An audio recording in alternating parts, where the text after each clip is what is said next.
వైఎస్ఆర్సీపీ కార్యాలయంలో అంబటి రాంబాబు మీడియాతో మాట్లాడుతున్నారు. లైవ్ లో చూద్దాం. దానికి ఆ రోజు నుంచి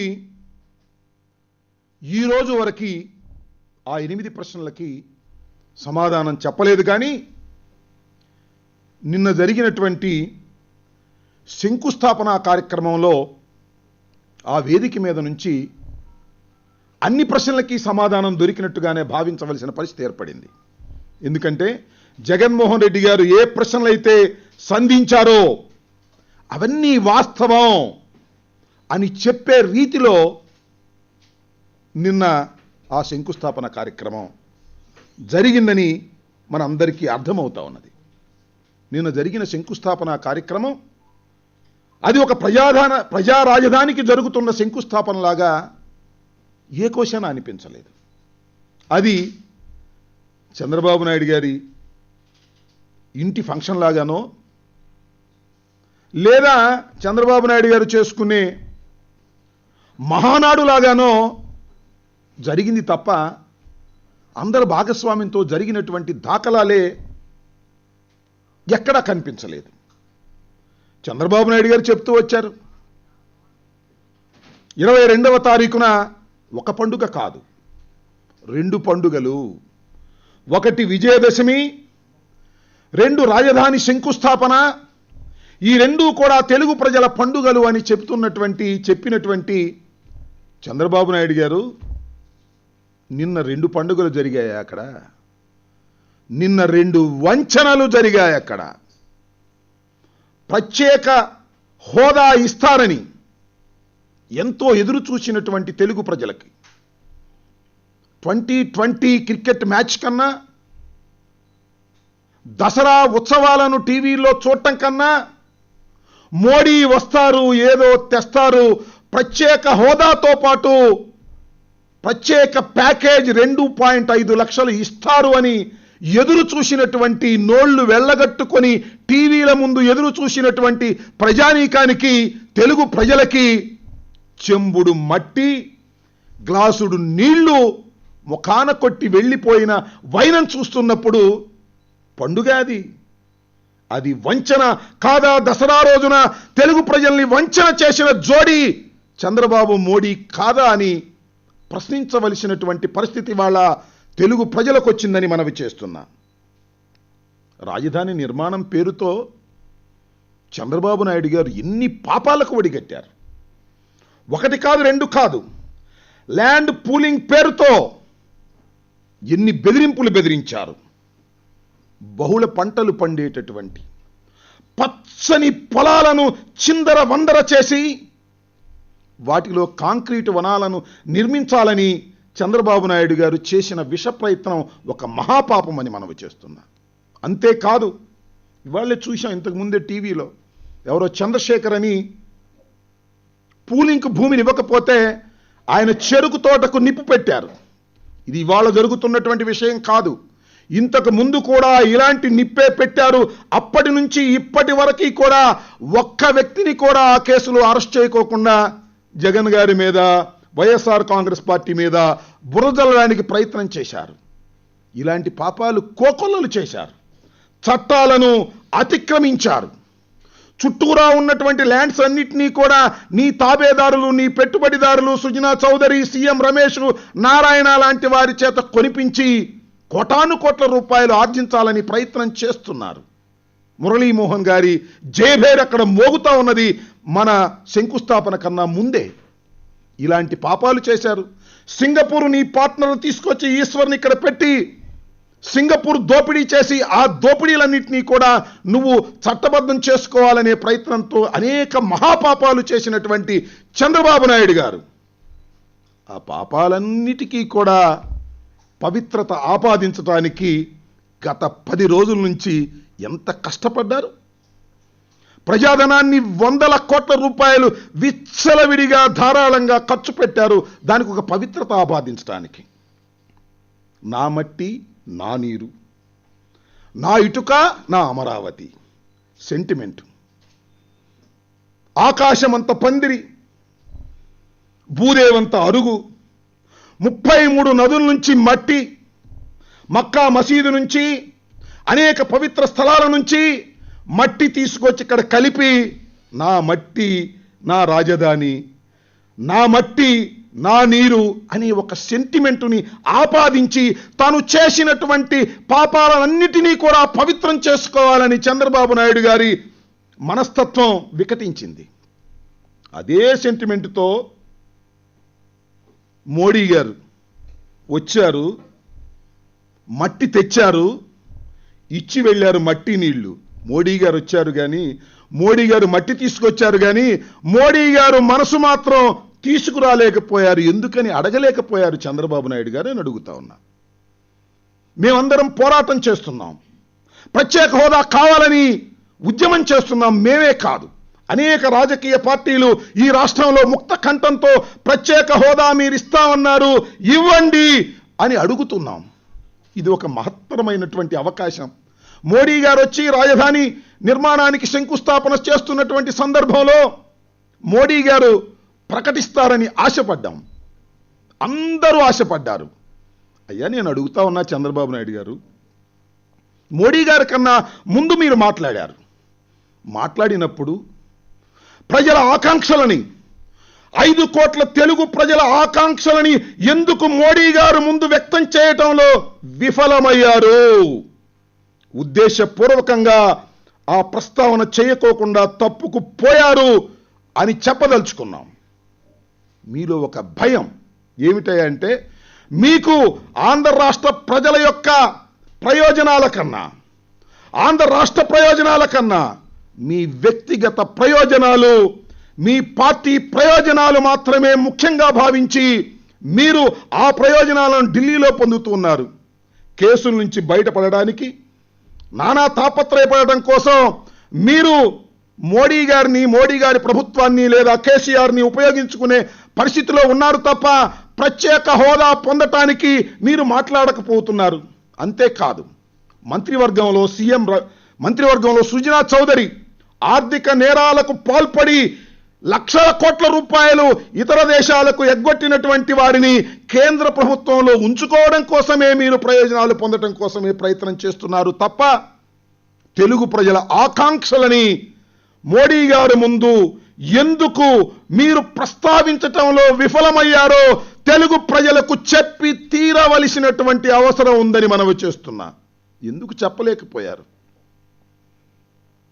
కాంగ్రెస్ ప్రభుత్వం ఆ రోజున రాష్ట్రాన్ని ప్రత్యేక రాష్ట్రంగా విభజిస్తున్నామన్నప్పుడు 4 నుంచి 5 లక్షల కోట్ల రూపాయలు రాజధాని నిర్మాణానికి కావాలని ఘీంకరించినటువంటి చంద్రబాబు నాయుడు గారు, సాక్షాత్తు వరాలు ఇవ్వగలిగినటువంటి మోడీ గారు వచ్చి వేదిక మీద కూర్చుంటే ఎందుకు మాట్లాడలేకపోయారు? రాజధాని గురించి ఎందుకు ఆ ప్రయత్నం చేయడానికి విఫలమయ్యారు?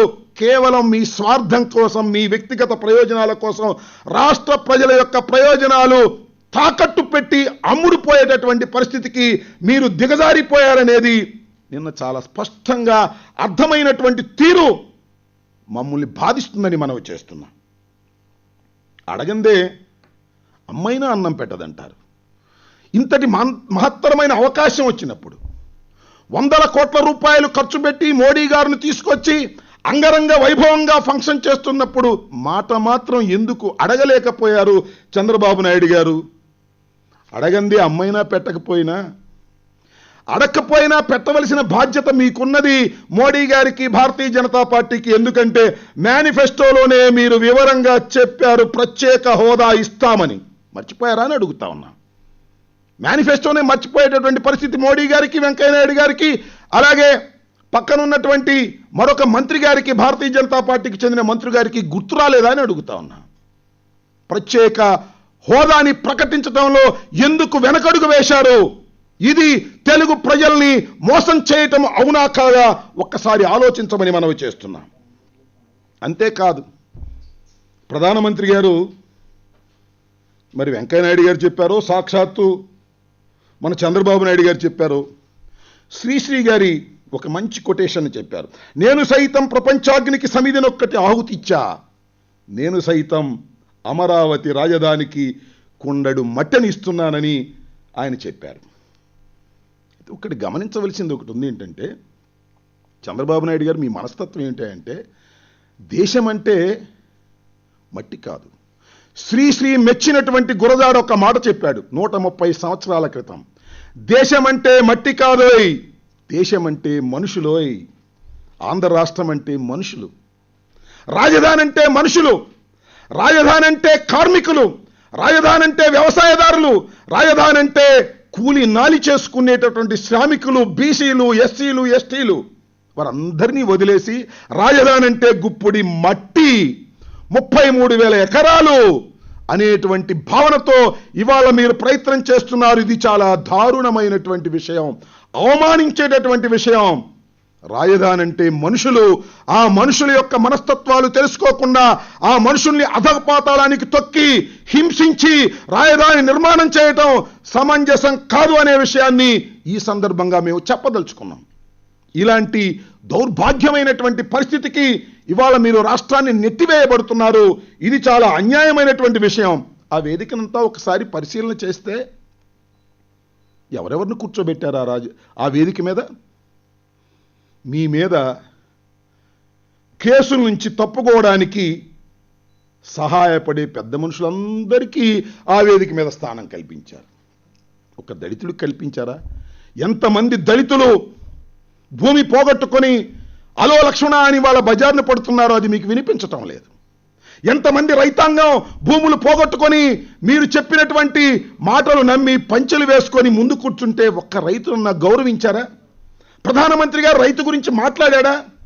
ఇలాంటి పరిస్థితికి ఎందుకు దాపరించింది అంటే కేవలం మీ స్వార్థం, కేవలం మీ యొక్క అన్యాయమైనటువంటి పద్ధతి.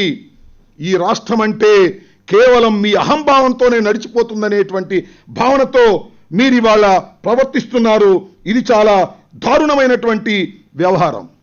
మేము కూడా మోడీ గారిని అడిగాం, అయ్యా మీరు రాజధాని నిర్మాణానికి శంకుస్థాపన చేస్తున్నటువంటి సందర్భానికి ముందు మాకు కూడా ఒక అపాయింట్మెంట్ ఇవ్వండి. అపాయింట్మెంట్ ఇచ్చినప్పుడు మేము ప్రత్యేక హోదా గురించి, రావాల్సినటువంటి ధనం గురించి మేము మీకు ప్రస్తావన చేద్దామనే ఉద్దేశంతో మేము అడిగితే మోడీ గారు మాకు ఇవ్వలేదు. మేము అనుకున్నాం ప్రత్యేక హోదా ప్రకటించబోతున్నారేమో, వైఎస్ఆర్ కాంగ్రెస్ పార్టీతో కలిసి వెళ్ళి ప్రకటిస్తే అది వైఎస్ఆర్ కాంగ్రెస్ పార్టీకి, అపోజిషన్కి క్రెడిట్ వస్తుందని భావించి బహుశా ఇవ్వలేదేమో, మంచిదే ఇవ్వకపోయినా ప్రత్యేక హోదా ప్రకటిస్తారని ఆశపడ్డాం. అక్కడికి వెళితే ప్రత్యేక హోదా లేదు, చంద్రబాబు నాయుడు గారు చెప్పిన ప్రత్యేక ప్యాకేజీ లేదు. చంద్రబాబు నాయుడు గారు ప్రచారం చేశారు ఎల్లో మీడియాలో, అలాగే తెలుగుదేశం వారి చేత మోడీ గారు వస్తున్నారు, ప్రత్యేక హోదాకు మించినటువంటి ప్యాకేజ్ ఇస్తారన్నారు. అది కూడా రానటువంటి దౌర్భాగ్యమైన పరిస్థితుల్లోకి ఇవాళ రాష్ట్రాన్ని నెట్టివేశారు. అంటే ఇంతకన్నా దారుణమైన విషయం ఉన్నదా అని మనం చేస్తున్నాం.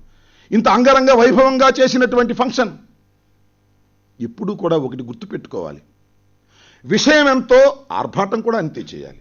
విషయం తక్కువ, ఆర్భాటం ఎక్కువ చంద్రబాబు నాయుడు గారు. ఫలితం శూన్యం.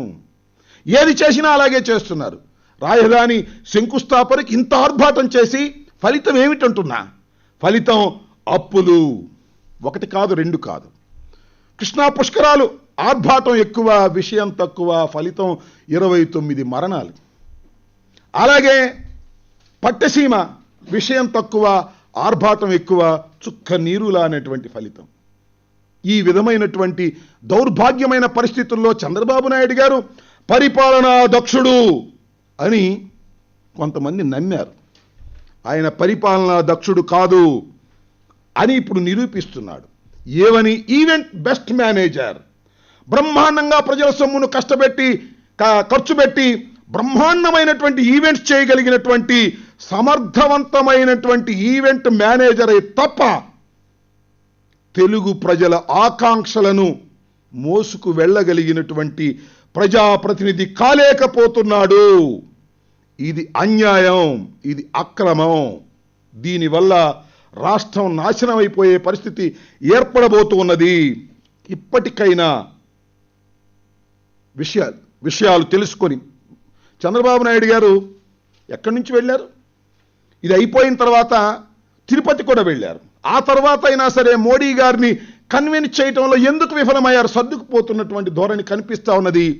ప్రజల ప్రయోజనాలు, రాష్ట్ర ప్రయోజనాలు తాకట్టు పెట్టి తన స్వప్రయోజనాల కోసం ప్రభుత్వాన్ని వాడుకునేటటువంటి పరిస్థితి చేస్తున్నటువంటి చంద్రబాబు నాయుడు గారు ఇప్పటికైనా గమనించి రాష్ట్ర ప్రయోజనాల కోసం దృష్టి మరల్చవలసిందిగా, లేకపోతే ప్రత్యేక హోదా సాధించేంత వరకు వైఎస్ఆర్ కాంగ్రెస్ పార్టీ పోరాటం చేస్తుందని, దేనికి వెనుకాడదని ఈ సందర్భంగా మీ ద్వారా ప్రజలకు తెలియపరుస్తున్నాం.